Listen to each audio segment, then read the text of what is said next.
Welcome to the flowerschool.com video library. I'm Leanne Kessler, Director of the Floral Design Institute, here to share with you the second in our 7-part series in the study of color. If you missed the first one, the introduction, you can find that on our website, flowerschool.com, in the video library. Today, we're going to be looking at the monochromatic color harmony. Mono meaning one, chroma meaning color. So it's a design based on one color. Now the ubiquitous dozen roses, that's the most common. And yes, the monochromatic is the #1 seller.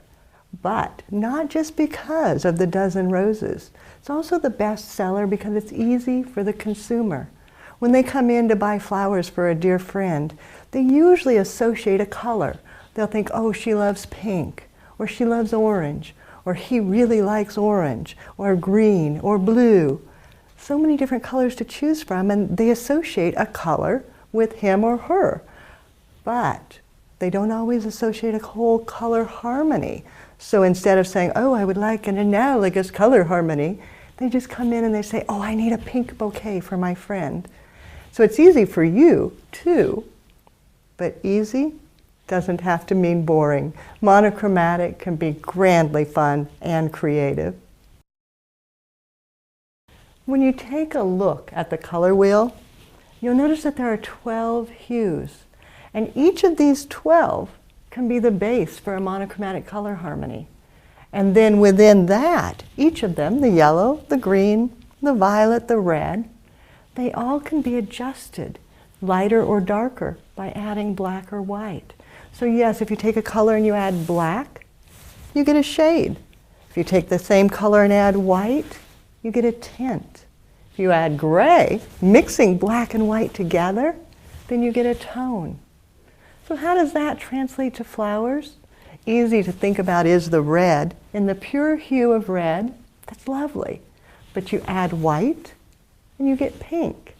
You add black to the red and you get burgundy.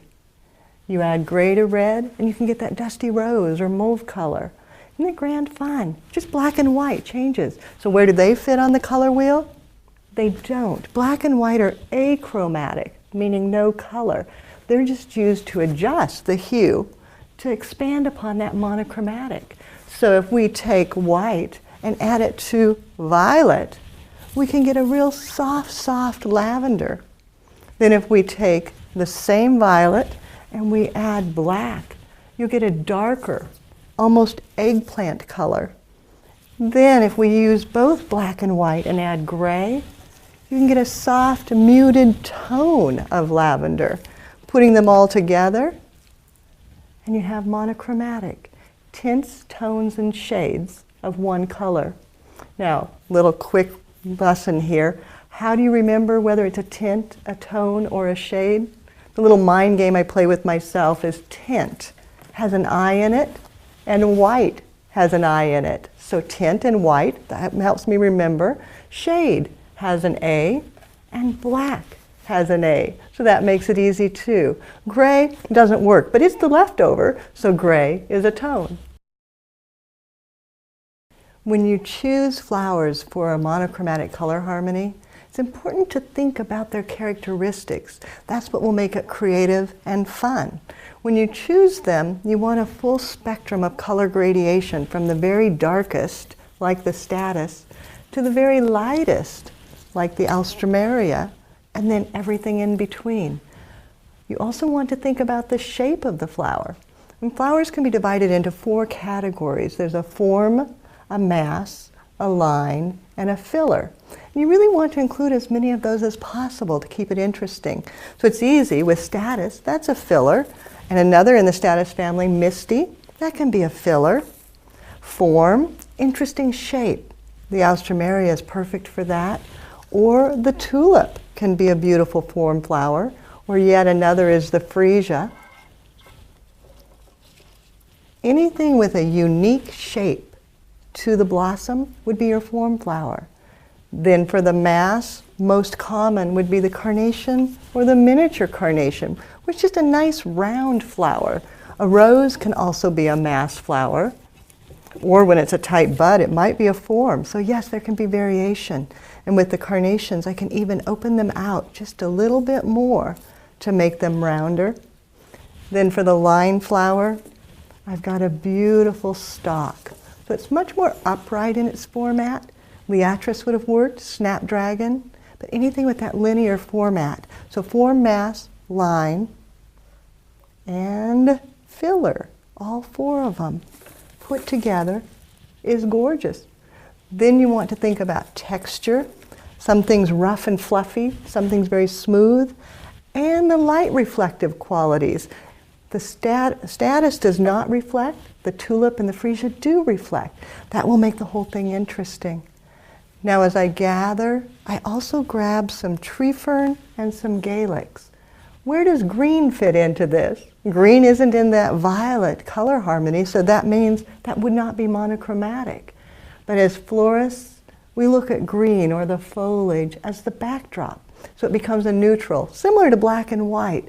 It's like Mother Nature provided us this backdrop of green to enhance our monochromatic bouquet. I've laid all my materials out to create a hand-tied bouquet, and I just start by gathering them into my hands. The alstroemeria and the stalk, maybe a tulip,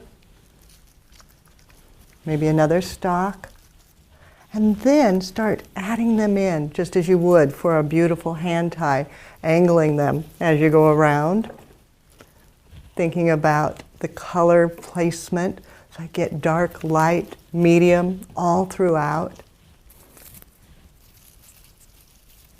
Thinking about the textures.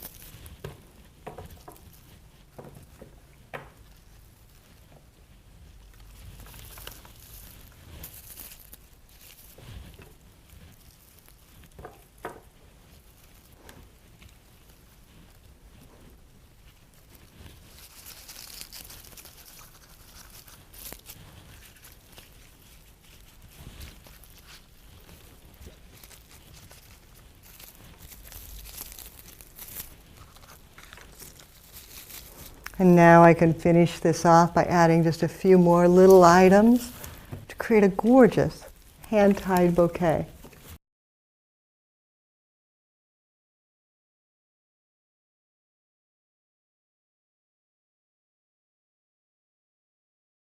Tints, tones, and shades of the base color violet. The study of color is so much fun. And look, what a beautiful monochromatic bouquet.